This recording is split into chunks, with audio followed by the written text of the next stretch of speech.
আসসালামু আলাইকুম সকলকে প্রীতি ও শুভেচ্ছা জানিয়ে শুরু করছি মেডিক নার্সিং কর্তৃক আয়োজিত আমাদের ধারাবাহিক আয়োজন অর্থাৎ প্রশ্ন ব্যাংক সলিউশন ক্লাস। আজকে আমরা বাংলা দ্বিতীয় পত্রের অর্থাৎ শব্দ এই টপিকটা থেকে বিভিন্ন নার্সিং পরীক্ষায় আসা প্রশ্ন ব্যাংকের খুব সহজ একটা ব্যাখ্যা জানবো।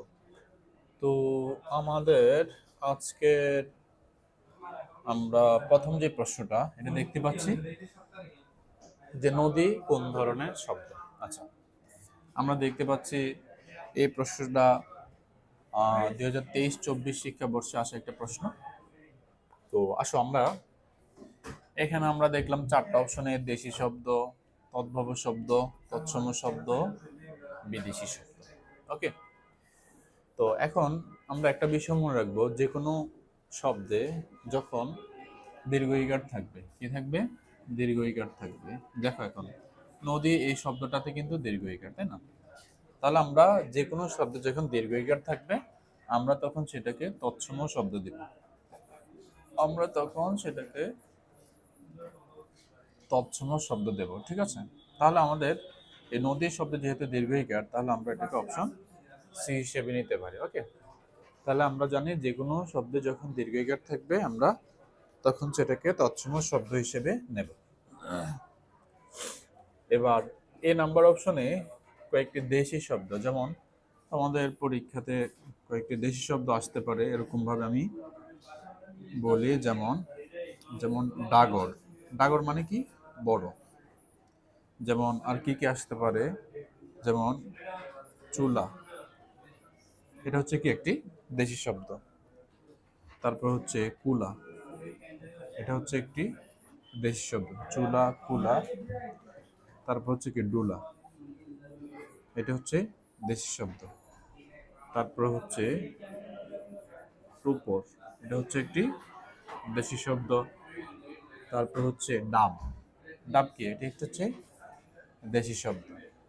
তো আমরা সাধারণত এই যে দেশি শব্দ আমরা যে লিখে দিলাম, সাধারণত এই দেশি শব্দগুলো আমাদের পরীক্ষাতে খুব বেশি পরিমাণে এসে থাকে। তো আমরা এই দেশি শব্দগুলো কিন্তু আমরা একটু জোর দিয়ে পড়বো। ওকে, এরপরে আসো 2 নম্বর প্রশ্ন, যে কোনটি দেশি শব্দ। আমরা দেখতে পাচ্ছি যে এই প্রশ্নটা 2023-24 শিক্ষাবর্ষে আসা একটি প্রশ্ন। ওকে, তো আমরা আগে চারটা অপশন থেকে আমরা একটু বিষয়টা একটু ক্লিয়ার করে নিই। যেমন দেখো আমরা যেমন গরিব, খেয়াল করো, এই গরিব হচ্ছে একটি আরবি শব্দ। গরিব কোন শব্দ? আরবি শব্দ। তাহলে আমি কিন্তু খুব সহজে কিন্তু এসি নাম্বার অপশনটা কিন্তু বাদ দিতে পারি। ওকে, এরপরে দেখো কেরানি হচ্ছে সংস্কৃত শব্দ। সংস্কৃত শব্দ, কেরানি কোন শব্দ? সংস্কৃত শব্দ। তাহলে আমি ডি নাম্বার অপশনটা বাদ দিতে পারি। আমাদের প্রশ্নটা বলা হচ্ছে নিচের কোনটি দেশি শব্দ। ওকে, এরপরে আমরা দেখলাম বি নাম্বার অপশন শিশি, এটা হচ্ছে একটা ফার্সি শব্দ। এটা হচ্ছে একটি ফার্সি শব্দ। তাহলে আমরা বি নাম্বার অপশনটা বাদ দিতে পারি। তাহলে আমাদের আর অপশন থাকতেছে একটা বাদুর। তাহলে এই বাদুর হচ্ছে একটি দেশি শব্দ। তাহলে আমাদেরকে কিন্তু এই দেশি শব্দ যেগুলো আমাদের পরীক্ষাতে সচরাচর এসে থাকে, আমাদেরকে এই দেশি শব্দগুলো কিন্তু মনে রাখতে হবে। দেখো কিছু কিছু টপ কিছু কিছু টপিক আছে যে যেগুলো আমাদেরকে টেকনিক ছাড়া কিন্তু আমাদেরকে অবশ্যই মনে রাখতে হবে। তো এরকম টপিকের মধ্যে শব্দ হচ্ছে একটি টপিক। তো এটা আমাকে একটু জোর দিয়ে নিজে মনে রাখতে হবে। তবে আমাদেরকে চারটা অপশন থেকে তিনটা কেন হয় না, এই বিষয়টা কিন্তু আমাদেরকে প্রশ্নের সলিউশন করতে গিয়ে কিন্তু আমাদেরকে বিষয়টা জানতে হবে। তাহলে আমাদের জন্য এই টপিকগুলো খুবই ইজি হবে। তারপরে আমরা দেখতে পাচ্ছি যে 3 নাম্বার প্রশ্নটা, যে হেড মৌলবী শব্দটি কোন শব্দযোগে গঠিত। আমরা দেখতে পাচ্ছি এই প্রশ্নটা 2019 এবং 20 শিক্ষাবর্ষে আসা একটি প্রশ্ন। তো মনে রাখবে হেড হচ্ছে একটি ইংরেজি, হেড হেড হচ্ছে কি একটি ইংরেজি শব্দ, এবং মৌলবী হচ্ছে একটি ফার্সি শব্দ। তাহলে আমাদের অপশন হচ্ছে এ নাম্বার। তাহলে হেড মৌলবী এটা হচ্ছে কি একটা ইংরেজি প্লাস ফার্সি শব্দযোগে গঠিত। আমরা 4 নম্বর প্রশ্নে দেখতে পাচ্ছি যে রিক্সা কোন ভাষার শব্দ। আচ্ছা, তার আগে আমি একটু খেয়াল করি যে আমাদের এ নাম্বারে তুর্কি, বি নাম্বারে পাঞ্জাবি, অবশ্য বি নাম্বারটা আচ্ছা ঠিক আছে, গুজরাটি ডি নাম্বার, এবং সি নাম্বার হচ্ছে কি জাপানি ভাষার শব্দ।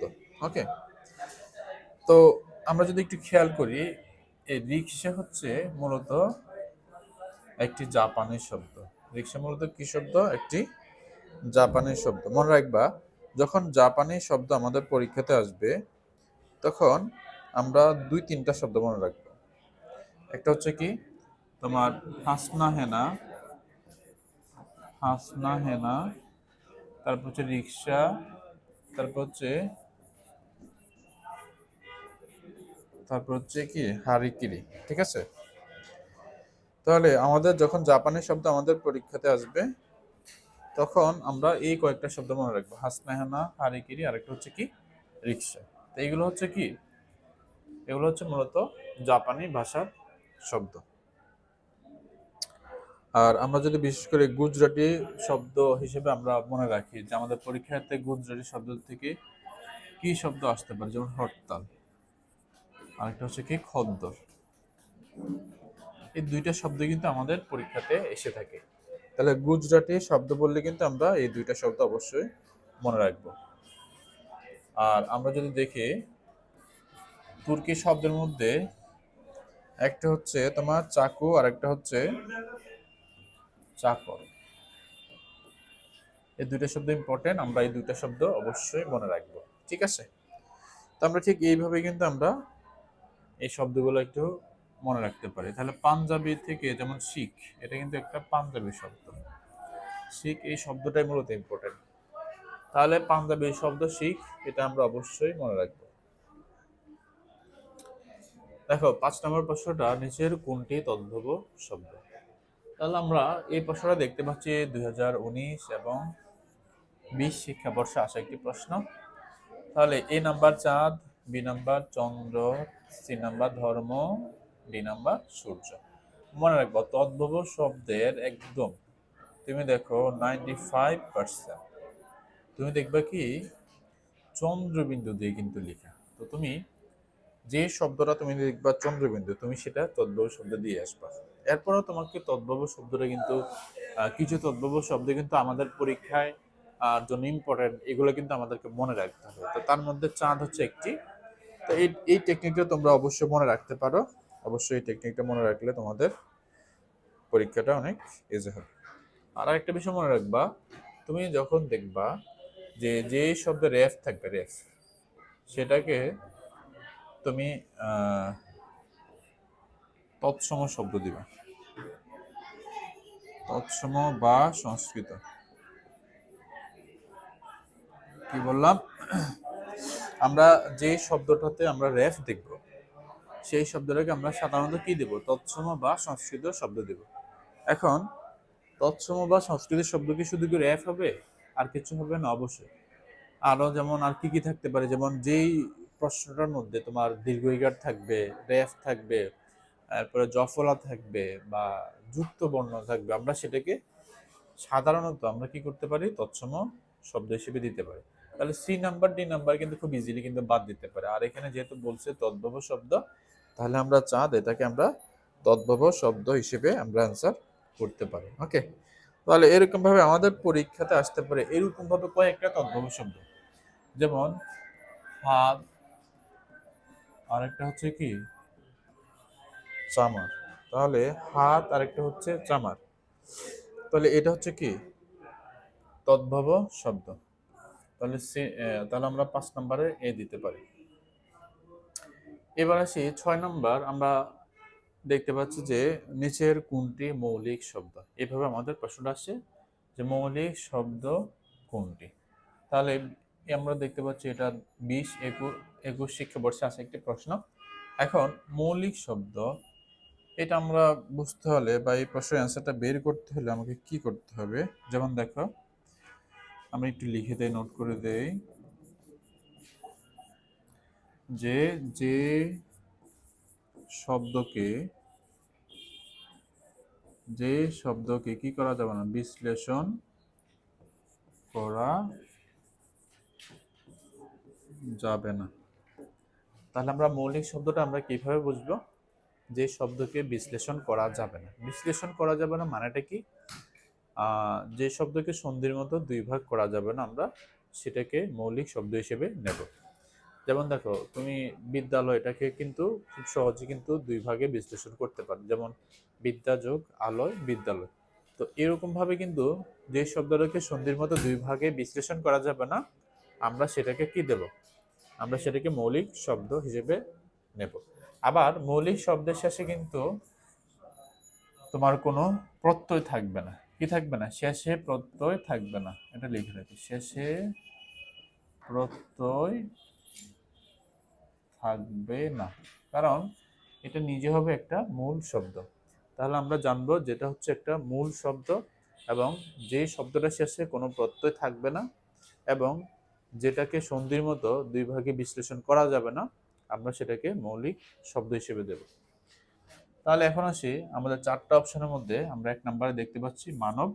এখন এই মানব শব্দের আমরা শেষে দেখতে পাচ্ছি অব। তাহলে এই অব হচ্ছে একটি প্রত্যয়। তাহলে আমরা জানি যে মৌলিক শব্দের শেষে কখনো প্রত্যয় বসবে না। তাহলে আমাদের যে কোনো শব্দের শেষে যদি অব থাকে, তখন সেটা হবে কি? প্রত্যয়। তাহলে প্রত্যয় থাকবে না মৌলিক শব্দে। তাহলে আমরা কিন্তু এ নাম্বার অপশনটা কিন্তু খুব ইজিলি বাদ দিতে পারি। আমরা যখন দেখি বি নাম্বার অপশনটা, শীতল শব্দের শেষে হচ্ছে অল। এই অল হচ্ছে একটা প্রত্যয়। অল যে কোনো শব্দের শেষে থাকবে, তুমি সেটাকে প্রত্যয় হিসেবে নিবা। আর অল থাকবে যে শব্দে, সেটা মৌলিক শব্দ হবে না। তাহলে কিন্তু আমরা বি নাম্বার অপশনটাও কিন্তু ইজিলি বাদ দিতে পারি। এবার আসি সি নাম্বার গোলাপ, এবং ডি নাম্বার হচ্ছে কি গৌরব। তাহলে গৌরব শব্দের শেষে হচ্ছে কি অব।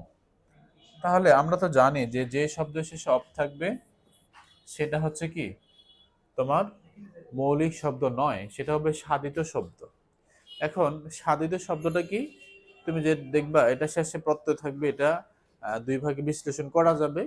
আর মৌলিক শব্দ শেষে প্রত্যয় থাকবে না এবং দুই ভাগে বিশ্লেষণ করা যাবে না। তাহলে আমরা সি নাম্বারটা গোলাপ নিতে পারি, এবং গোলাপ নিজে হচ্ছে একটা মূল শব্দ, তাই না? এটা হচ্ছে নিজে মূল শব্দ, এবং এটা হচ্ছে একটা মৌলিক শব্দ। যেমন মৌলিক শব্দ যেমন আরেকটা লিখতে পারি, যেমন মা, তারপর হাত, এগুলো হচ্ছে কি মৌলিক শব্দ। আর যেমন দেখো, যদি প্রশ্নটি এইভাবে আসে যে মায়ের, এটা কি মৌলিক শব্দ? না, এটা কিন্তু মৌলিক শব্দ না। কেন? তুমি দেখো, এটাকে সন্ধির মতো দুই ভাগ করা যাচ্ছে, তাই না? মা যোগ এর মায়ের, তাই না? তো এইভাবে যখন দেখবা সন্ধির মতো দুই ভাগ করা যাচ্ছে, তখন আমরা কি করব? ওই শব্দটাকে আমরা সাধিত শব্দ হিসেবে নেব। সাধিত শব্দ হিসেবে নেব। ওকে, আমরা 7 নম্বর প্রশ্ন দেখতে পাচ্ছি যে নামাজ কোন ভাষার শব্দ? ওকে, আচ্ছা। তো এখানে আমরা দেখতে পাচ্ছি যে এটা 2020-21 শিক্ষাবর্ষে আসা একটা প্রশ্ন। তো ওলন্দাজ 1 নম্বর অপশন, গ্রিক 2 নম্বর অপশন, ফার্সি 3 নম্বর, পর্তুগিজ 4 নম্বর। আচ্ছা দেখো, আমরা একটা নোট করে রাখি যে নামাজ, রোজা, গুনাহ। ওকে, তাহলে আমরা এটা মনে রাখি, নামাজ, রোজা, গুনাহ, দোজখ, বেহেশত, পয়গম্বর। নামাজ, রোজা, গুনাহ, দোজখ, বেহেশত, পয়গম্বর, ফেরেশতা।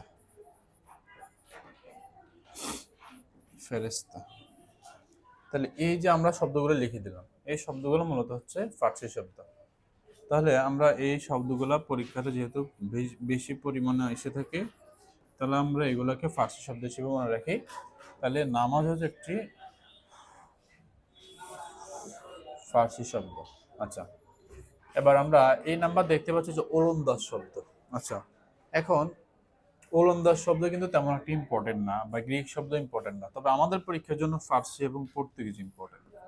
তো আমরা পর্তুগিজ শব্দ যেমন মনে রাখতে পারি, যে পরীক্ষা আসে, যেমন আনারস, হ্যাঁ, তারপর হচ্ছে পাউরুটি, কি পাউরুটি, ওকে, বালতি, তারপর হচ্ছে পেয়ারা, পেয়ারা, ওকে।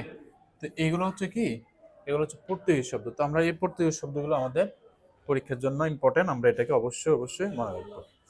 তাহলে পাউরুটি, আনারস, বালতি, পেয়ারা, এগুলা পর্তুগিজ শব্দ হিসেবে আমরা মনে রাখবো। 8 নম্বর, নিচের কোনটি তৎসম শব্দের উদাহরণ? তাহলে আমরা দেখলাম 4টা অপশনের মধ্যে 1 নম্বর গিন্নি, 2 নম্বর বৃষ্টি, 3 নম্বর হাড়ি, 4 নম্বর অন্য। তাহলে আমরা যখন দেখব কোনো অপশনে যখন যুক্ত বর্ণ থাকবে অথবা অথবা কি থাকবে, রেফ থাকবে, কি থাকবে, রেফ থাকবে, তখন আমরা সেটাকে তৎসম শব্দ হিসেবে নেব।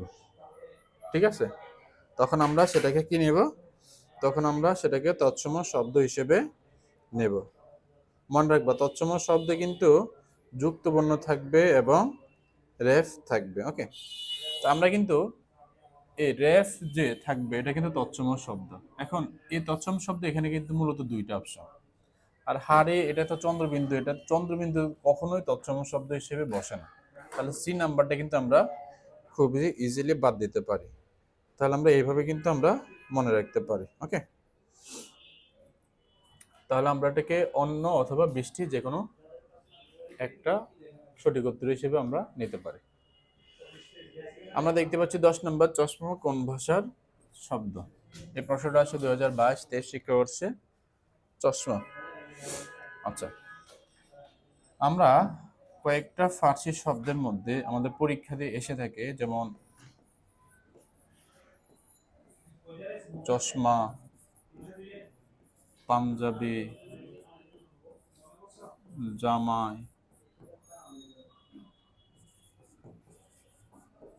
রুমাল, তারপরে হচ্ছে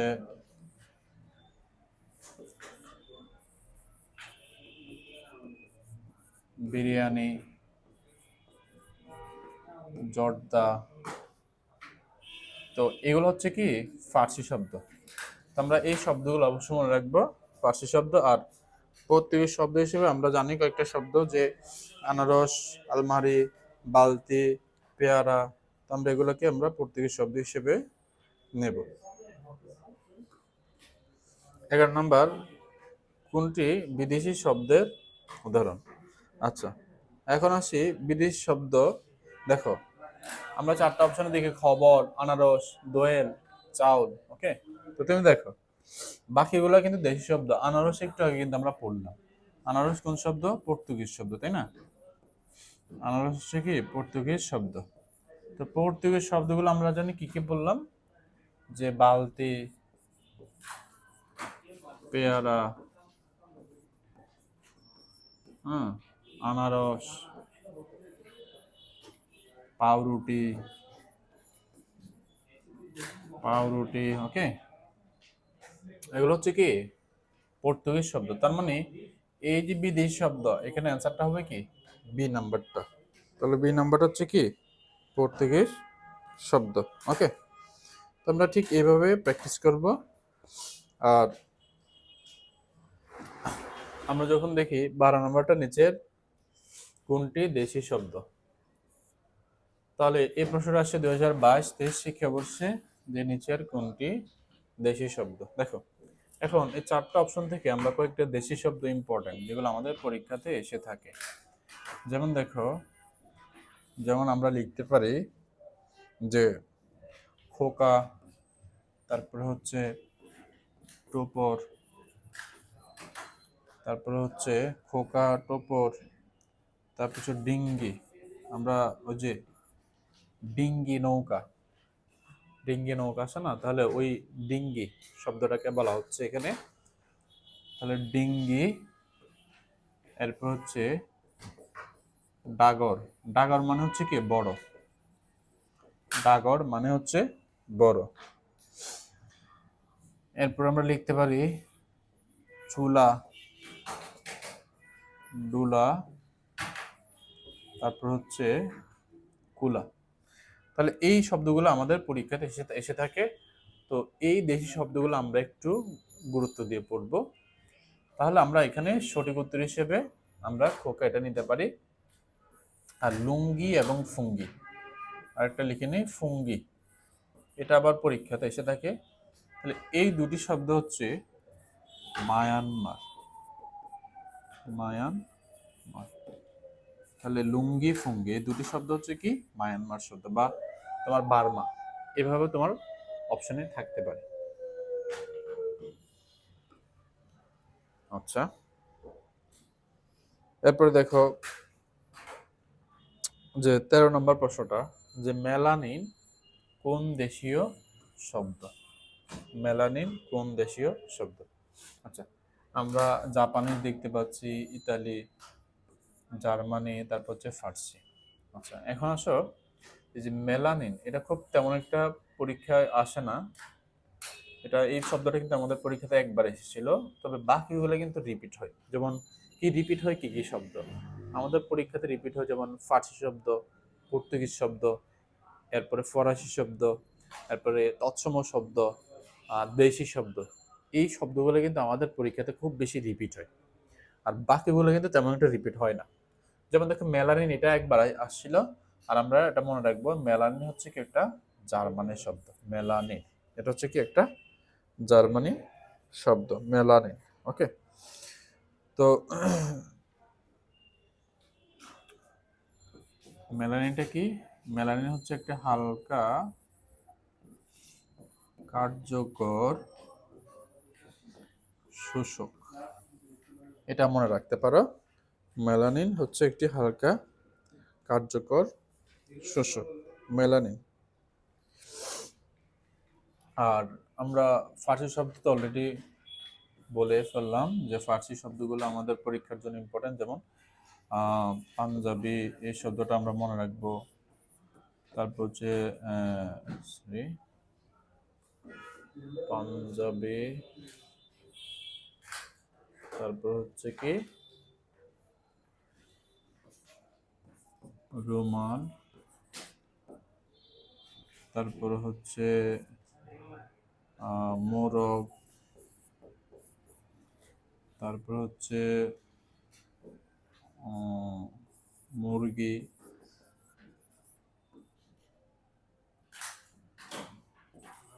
তরমুজ, তারপর হচ্ছে শালগম, মরিচ, তারপর হচ্ছে সবজি। এগুলো ইম্পর্টেন্ট, অবশ্যই এগুলো শিখে নেবা।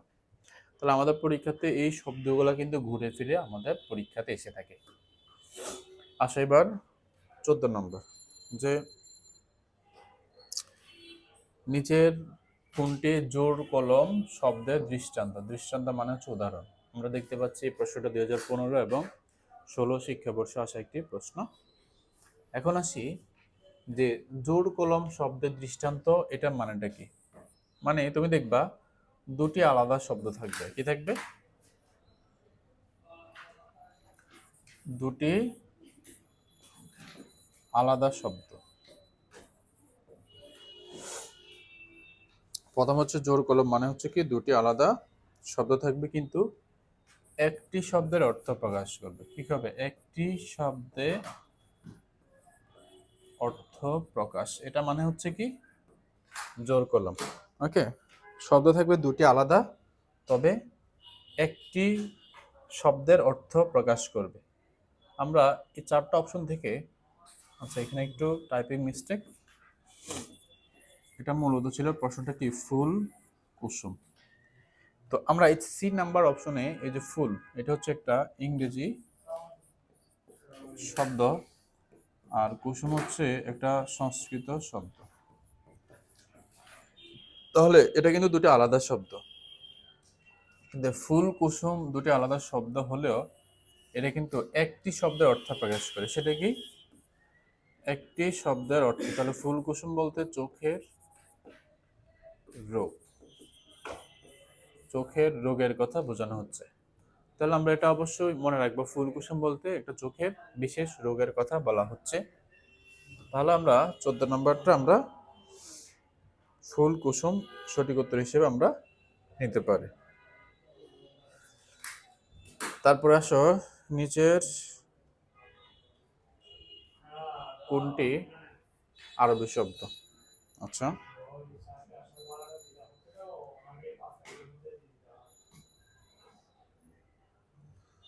তো আমরা এইখানে এই 15 নম্বর প্রশ্নটা 15-16 শিক্ষাবর্ষ আসা একটা প্রশ্ন। তবে এখানে একটু প্রবলেম আছে। প্রবলেমটা কি, যে এখানে যে 4টা অপশন, অনেক সময় আমাদের পরীক্ষাতে 4টা অপশনের মধ্যে তোমার 2টা সঠিক উত্তর দিয়ে দেয়, অনেক সময় 3টাও সঠিক উত্তর দিয়ে দেয়।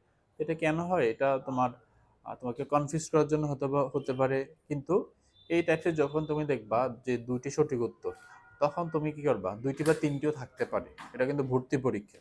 তাহলে এখন এগুলো কিন্তু 100টা প্রশ্নের মধ্যে কিন্তু সবগুলো এরকম হবে না, একটা বা 2টা প্রশ্ন এরকম হতে পারে।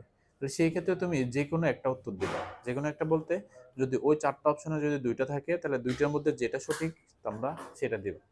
এখন আসি, আমাদের এই প্রশ্নটার মধ্যে কিন্তু বলা হচ্ছে যে নিচের কোনটি আরবি শব্দ। তো তুমি একটা বিষয় মনে রাখবা, যে এখানে বলা হচ্ছে আরবি শব্দ কোনটি। 4টা অপশনের মধ্যে, যেমন দেখো খোদা, এটা হচ্ছে একটা ফার্সি শব্দ।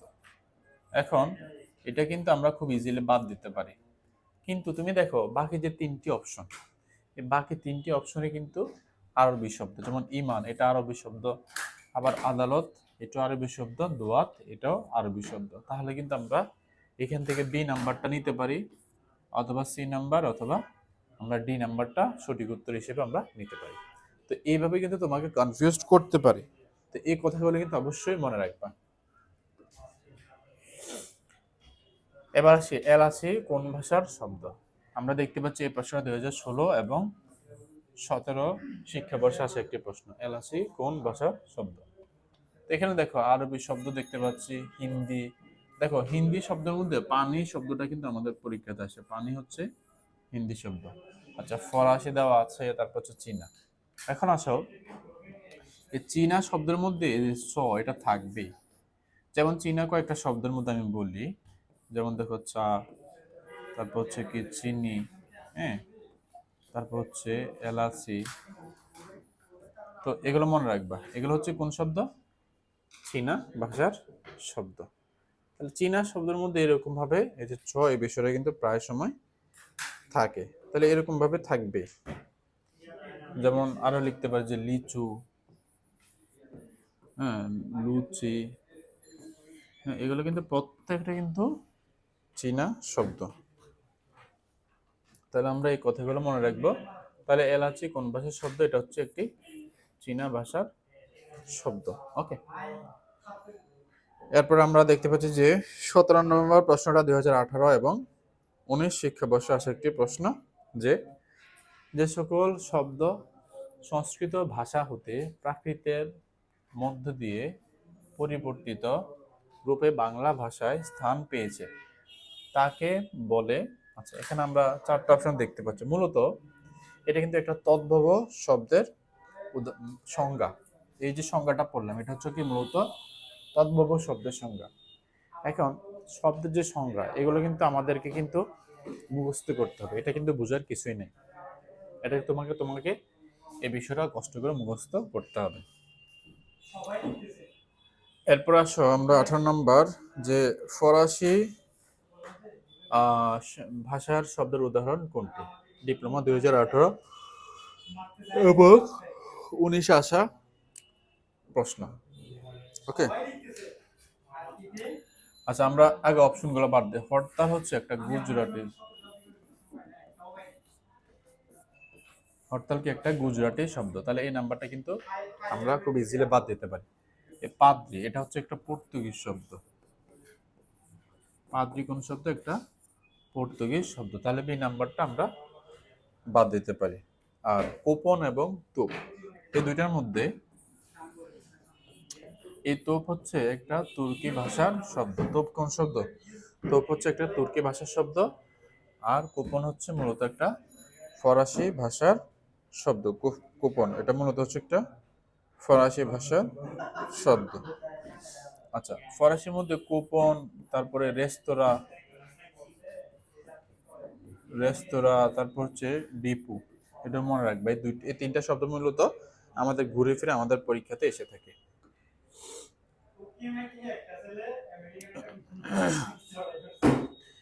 খ্রিস্টান কোন ধরনের শব্দ? 18-19 শিক্ষাবর্ষে আসা প্রশ্ন, খ্রিস্টান কোন ধরনের শব্দ?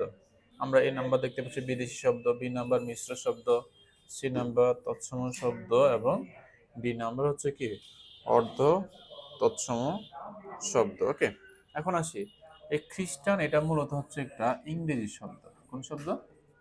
এটা মূলত হচ্ছে একটা ইংরেজি শব্দ। এখন তুমি চারটা অপশনে দেখো তো ইংরেজি শব্দ কিন্তু নাই। তাহলে ইংরেজি শব্দ বলতে মূলত বিদেশি শব্দকে মূলত বোঝানো হচ্ছে।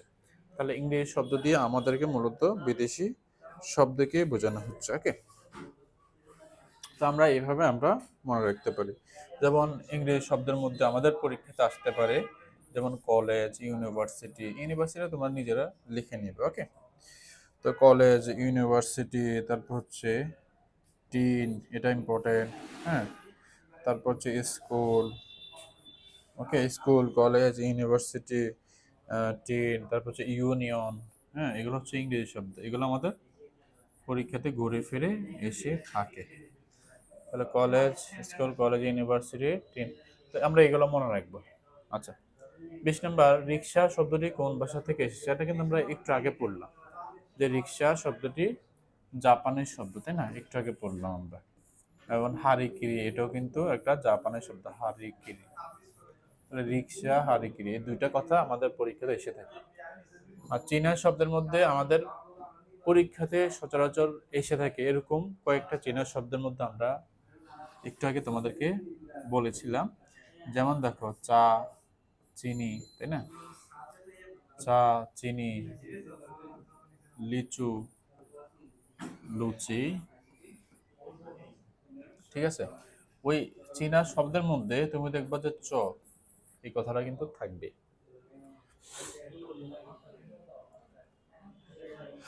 এরপরে আমরা যদি দেখি যে বাংলা ভাষায় ব্যবহৃত আদমশুমারি কোন শ্রেণীর শব্দ? তাহলে আমরা দেখতে পাচ্ছি আদমশুমারি মূলত এখানে একটু প্রবলেম আছে। প্রবলেমটা কি? এটা মূলত হচ্ছে একটা মিশ্র শব্দ, ঠিক আছে? এটা মূল আদমশুমারি হচ্ছে কি একটা মূলত, এটা মূলত মিশ্র শব্দ। তো মিশ্র শব্দ মানেটা কি?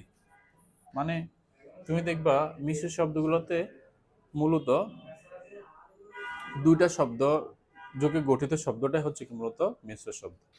তো এখানে যদি আমরা দেখতে পাই যে আদম এবং শুমারি, তো এখানে আদম হচ্ছে মূলত একটা আরবি শব্দ। আদম কি মূলত একটা আরবি শব্দ। আর এই যে এখানে শুমারি, এই শুমারিটা হচ্ছে মূলত একটা ফার্সি শব্দ। মূলত এখানে আরবি প্লাস ফার্সি শব্দ যোগে মূলত এটা গঠিত। তো এখানে কিন্তু দুইটা অপশন। তাহলে আমরা এইভাবে যদি প্রশ্ন আসে তাহলে তুমি জাস্ট ফার্সি শব্দটা লিখে দিলেই হবে। ওকে, তাহলে আরবি প্লাস ফার্সি শব্দ, অথবা তুমি আরবি শব্দ দিতে পারো, কারণ এটা দুইটা শব্দ যোগে কিন্তু গঠিত। কিন্তু এখানে একটা কিন্তু আছে, সেটা কি জানো? আদম মানে দুইটা হচ্ছে মূলত যদি আসে তখন আমরা ফার্সি শব্দটাই সঠিক উত্তর হিসেবে আমরা দিতে পারি। তাহলে এই ক্ষেত্রে আমরা ডি নাম্বারটা বাদ দিয়ে আমরা সি নাম্বারটা নিতে পারি। পর্তুগিজ ভাষা থেকে নিচের কোন শব্দটি বাংলা ভাষায় অন্তর্ভুক্তিকরণ হয়েছে? ওকে, বা আত্মীকরণ হয়েছে। আমরা একটা একটা অপশন বাদ দেই। আমরা দেখতে পাচ্ছি এটা 2018 এবং 19 শিক্ষাবর্ষে আসা একটি প্রশ্ন। তো এই নাম্বারে চেয়ার, চেয়ার হচ্ছে মূলত হচ্ছে একটা ইংরেজি শব্দ। তো আমাকে তো বলা হচ্ছে যে কোনটি পর্তুগিজ ভাষা থেকে আগত শব্দ।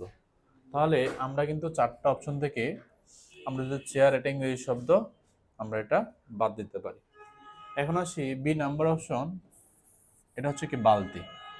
এখন আমাদেরকে বলা হচ্ছে পর্তুগিজ ভাষা থেকে আগত শব্দ কোনটি। তো আমরা বি নাম্বারটা আমরা নিতে পারি, তবে আমরা বাকি অপশনগুলো আমরা দেখে নেব।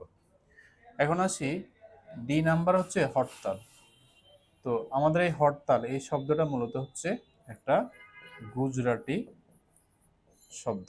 হরতাল হচ্ছে কি মূলত হচ্ছে একটা গুজরাটি শব্দ। তাহলে আমরা ডি নাম্বারটা খুব ইজিলি বাদ দিতে পারি।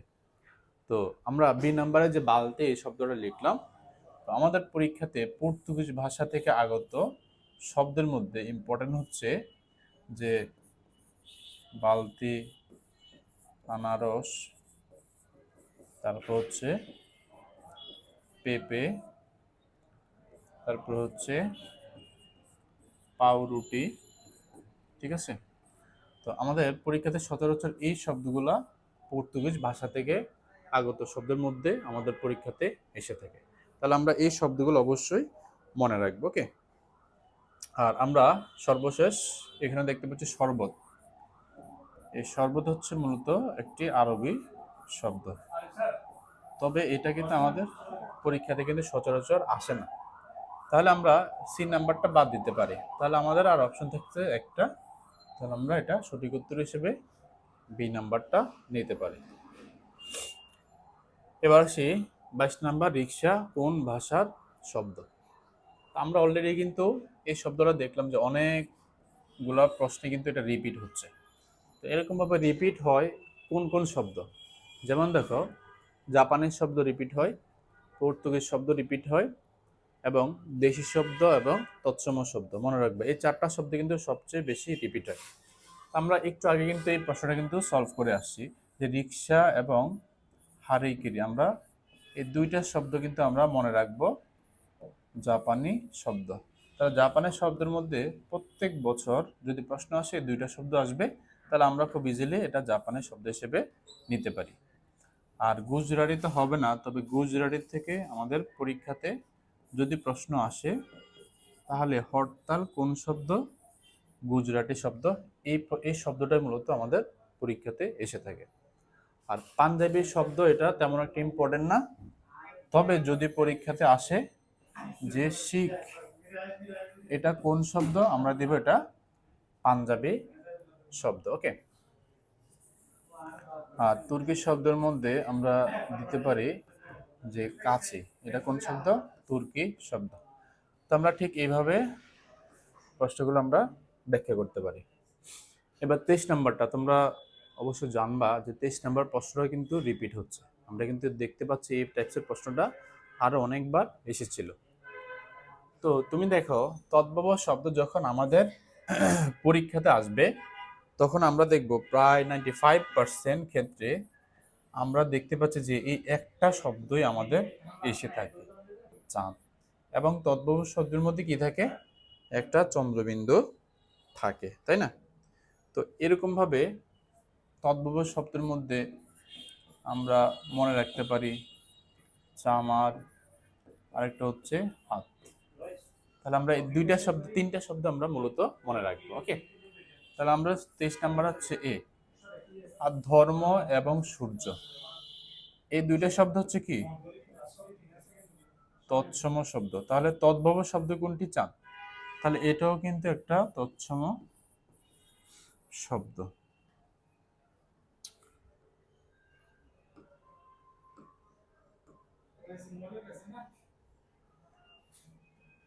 আচ্ছা, তো এই ছিল আমাদের আজকে শব্দ থেকে বিগত সালের প্রশ্ন ব্যাংক সলিউশন ক্লাস। তো তোমরা এইভাবে ব্যাখ্যা সহকারে প্রত্যেকটা ক্লাস দেখতে আমাদের এই পেজের সাথে থাকো। পরবর্তী ক্লাস দেখার আমন্ত্রণ জানিয়ে আমরা আজকে ক্লাসটি এই পর্যন্ত রাখলাম। ধন্যবাদ সকলকে। আসসালামু আলাইকুম।